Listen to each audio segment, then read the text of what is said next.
So, how big a deal is the RCEP?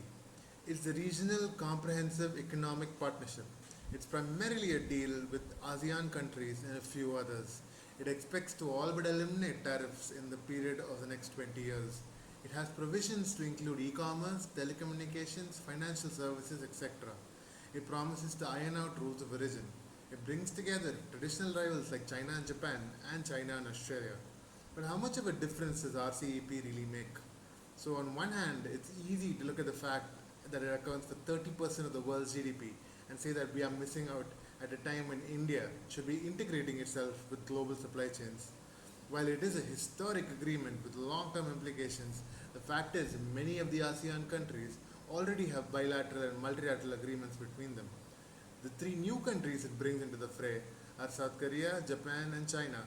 They have always had pretty low trade barriers, so one might not say a lot has changed. So, what are the main issues which are preventing India from joining the RCEP? One major factor was the huge reduction in tariffs it would have had to face.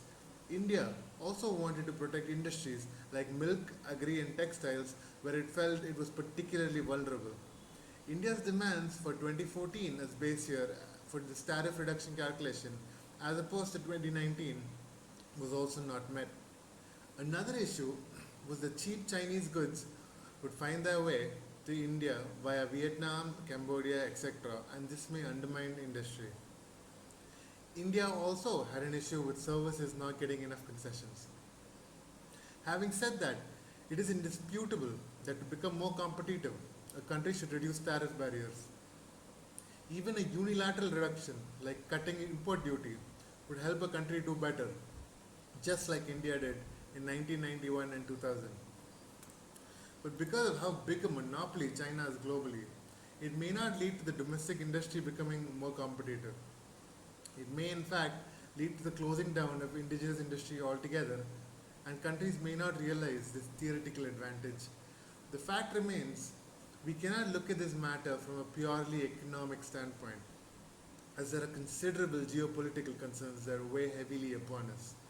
Additionally, signing a trade deal is not the be all end all of boosting exports. It is a well known fact that India is lacking in terms of infrastructure. India is a fairly young market, and there are a world of improvements that can be made domestically that will push us on global supply chains anywhere.